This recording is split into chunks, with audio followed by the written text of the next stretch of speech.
हमारे आज के कार्यक्रम के मुख्य वक्ता मौलाना सैयद कल्बे राशिद रिजवी जी, जो कि जाने माने इस्लामिक स्कॉलर हैं, उनका भी स्वागत सम्मान भारतीय छात्र संसद के मंच से। इज्जतों की दुनिया के चांद सितारे जो इस वक्त स्टेज पे बैठे हैं, उनमें से मैं अगर किसी का नाम ना भी लूं तो उनकी शख्सियत पे कोई असर नहीं पड़ेगा।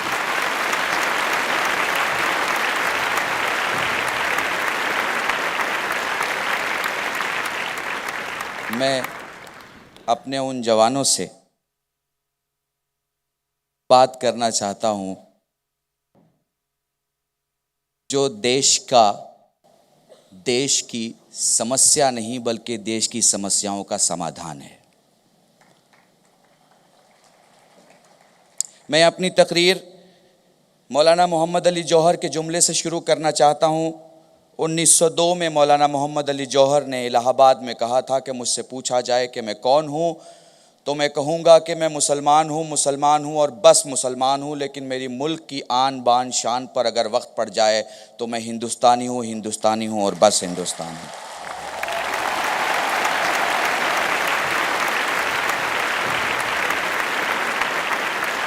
हाँ, मैं कल्बे रुशैद फ़ख्र से कहता हूँ कि मैं मुसलमान हूँ और बस मुसलमान हूँ, लेकिन मेरी इस भारत माँ की जान आन बान शान पर अगर समय पड़ जाए तो मैं बस हिंदुस्तानी हूँ और हिंदुस्तानी हूँ।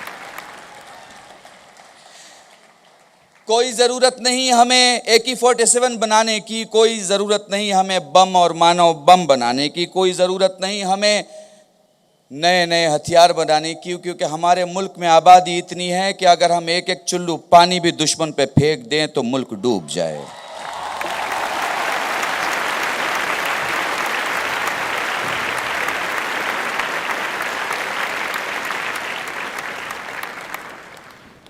जी, मैं अपनी बात आपसे करने नहीं आया, बल्कि स्टेज पे बैठे हुए सारे बड़े लोगों के खिदमत में ये कहना चाहता हूँ। मैं इन हज़ारों स्टूडेंट के दिलों में करवटें लेने वाली तमन्नाओं की ज़बान बन के दुनिया को बताना चाहता हूँ कि हम गर्व करते हैं और घमंड करते हैं उस मुल्क हिंदुस्तान पर जिसकी आबादी इतना है कि दुनिया में ज़िंदगी के नाम पे जीने वाले इतने लोग नहीं हैं जितना भारत में भारत के नाम पे मरने वाले लोग हैं।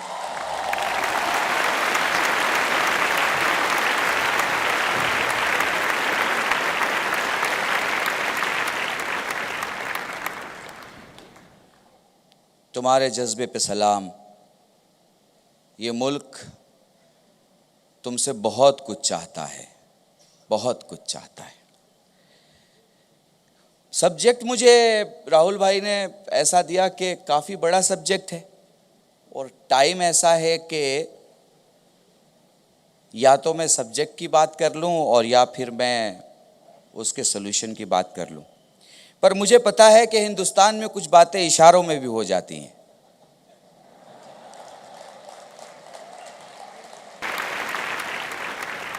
अच्छा, मैं भाषा में कम और इशारों में ज़्यादा बात करूंगा। और एक बात हमेशा ख्याल रखना, चूँकि सबसे पहले सलाम करते हैं उस देश के मुजाहिद को, उस देश के सिपाही को, उस देश के सरहद पर अपनी जान गंवा के हम सब की हिफाजत करने वालों को, जिसको बड़ी मजलूमियत से मारा गया है।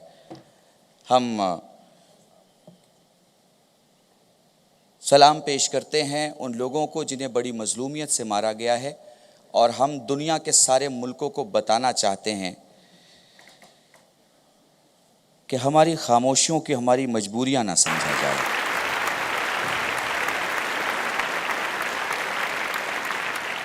क्योंकि अगर भारत की अखलाक की वजह से हम किसी को कांधे पे बिठाना जानते हैं तो भारत की मर्दानगी को सामने रख के उसे दफनाना भी जानते हैं।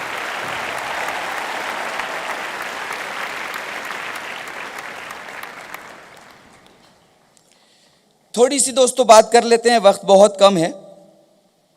हमारे तलत भाई बैठे हुए हैं, हमारे उदय जी बैठे हुए हैं, माशेलकर जी बैठे हुए हैं, बड़े करात साहब बैठे हुए हैं और करात साहब के करात साहब बैठे हुए हैं। हमारे स्टूडेंट लीडर्स भी बहुत सारे जो बोल चुके हैं।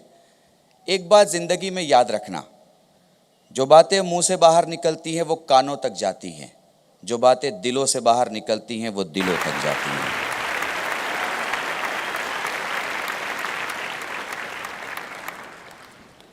सवाल यह है कि इस मुल्क में हम पहले मुल्क की बात कर लें फिर मुल्क के प्रॉब्लम की बात करें, तो दुनिया का हर मुल्क दो ही चीज़ से चल सकता है, या मोबोक्रेसी से या डेमोक्रेसी से।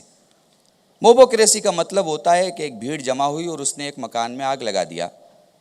डेमोक्रेसी का मतलब होता है कि जहाँ मजलूम को मजलूम कहा जाए, जालिम को जालिम कहा जाए, सच्चे को सच्चा कहा जाए, झूठे को झूठा कहा जाए, अच्छे को अच्छा कहा जाए, बुरे को बुरा कहा जाए।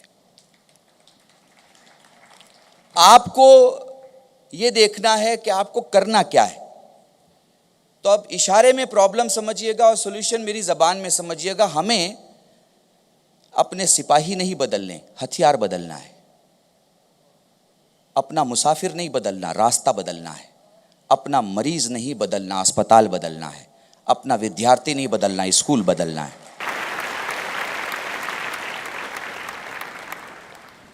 मैं समझता हूं अगर कोई कम टाइम में नहीं बोल पाएगा तो वो 45 मिनट में भी नहीं बोल सकता।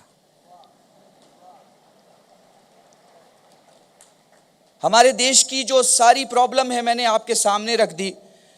हमें मुसाफिर नहीं बदलना, रास्ता बदलना है। हमें विद्यार्थी नहीं बदलना, स्कूल बदलना है। हमें मुजाहिद नहीं बदलना, हथियार बदलना है। हमें संसद और सांसद नहीं बदलना, नीयत बदलना है।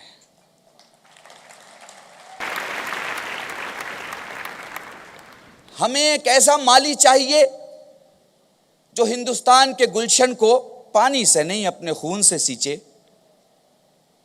और हर गुलशन के हर फूल को उतना ही प्यार करे कि हर छोटे से फूल को इस बात का एहसास रहे कि बड़े फूल चाहे रहते हों उसके साथ, लेकिन उसे भी ज़मीन उतना ही देती है जितना बड़े फूल को मिला करता है।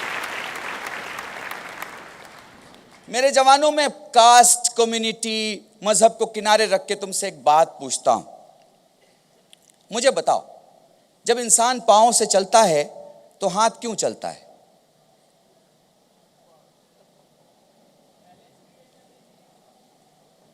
बहुत प्यारी बात कही मेरे इस सुनने वाले भाई ने, और मेरे ख्याल से यही आज का सबसे बड़ा मैसेज है जो मैं आपको देना चाहता हूं। हमारे हिंदू भाइयों में इज्जतें पांव छू के दी जाती हैं, मुसलमानों में दुआएं हाथ से की जाती हैं। बहुत गौर से मेरी बात सुनना। जब इंसान मंजिल पे पहुंचता है तो मंजिल पे वो पांव से पहुंचता है, लेकिन साथ साथ हाथ भी चलता रहता है। पढ़े लिखे लोग जानते हैं कि अगर हाथ चलना बंद कर दे तो चलने वाले की दिशा बदल जाए। इस मुल्क में हिंदू पांव की मिसाल है, मुसलमान हाथ की मिसाल है। मैं मानता हूं कि मुल्क की कामयाबी में शायद मुसलमानों का उतना हाथ नहीं है जितना हमारे हिंदू भाइयों का है, लेकिन याद रखिएगा, दोनों का चलने से सिर्फ एक चीज नहीं, भारत की दशा भी सुधरती है और दिशा भी सुधरती है।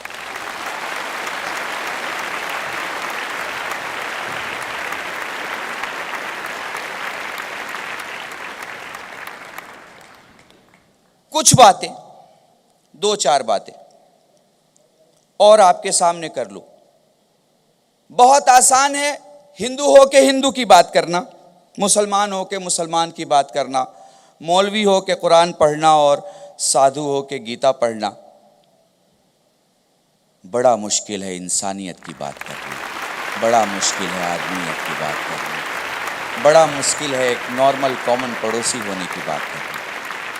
इस मुल्क में एक अच्छी बात याद रखो, इस मुल्क को इंटरनेशनल स्टेज पे पॉलिटिक्स के नाम से नहीं पहचाना जाता, मोहब्बत के नाम से पहचाना जाता है। हिंदुस्तान का मतलब क्या है? हम दोस्त को इतना चाहते हैं कि वो ता हयात ता जिंदगी दोस्त रहता है, दुश्मन से भी इतना प्यार करते हैं कि वो दोस्त होने पे मजबूर हो जाता है। ये हिंदुस्तान का मतलब है।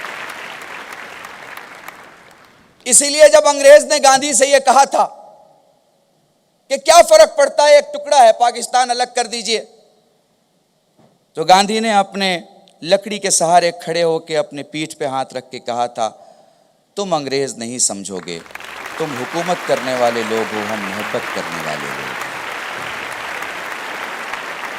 अगर मैं पाकिस्तान को अलग कर भी दूं तो मैं भारत के उन 6,50,000 गांव के रास्तों का क्या करूं जो मंदिर से शुरू होते हैं मस्जिद पे खत्म होते हैं, मस्जिद से शुरू होते हैं मंदिर पे खत्म होते हैं।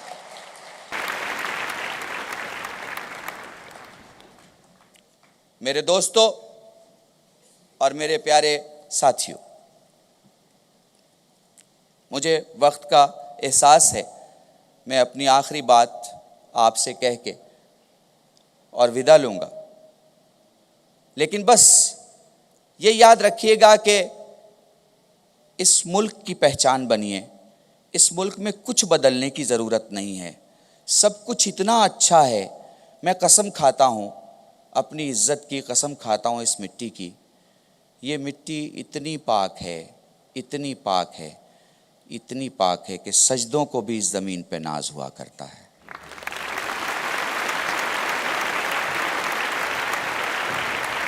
ज़रा मिट्टी से जुड़ के देखिए।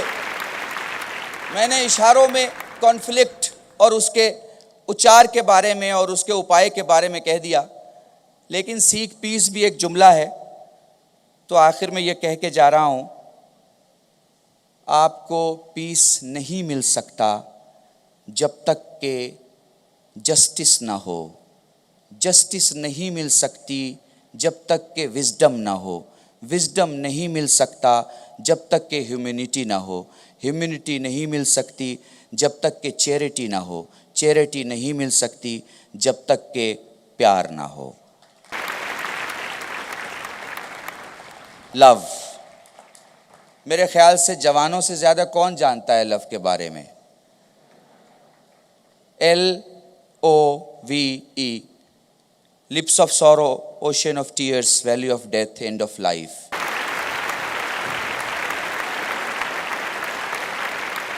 जिसे चाहते हो उसके लिए चेहरे की उदासी, जब वो जुदा हो जाए तो आंखों में समंदर जैसा छलकता हुआ आंसू। अगर वो कहे तो पहाड़ी की घाटी में मौत, और अगर वो कहे तो ज़िंदगी का ख़ात्मा उसके लिए कबूल। ये चार चीज़ें और चार जज्बे जब हम इंसानों के दिल में होते हैं तो दो दिल एक हो जाते हैं। बस आखिरी जुमला कह रहा हूँ, जब हम किसी से प्यार करते हैं तो दो दिल एक हो जाते हैं। बंदा बंदे को चाहता है तो दो एक होता है, बंदा खुदा को चाहता है तो सारी दुनिया एक हो जाती है।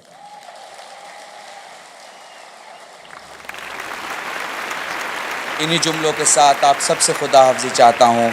कोई शिकवा न शिकायत न गिला करता हूँ। सब सलामत रहो, ये रब से दुआ करता हूँ। शुक्रिया, बहुत बहुत शुक्रिया।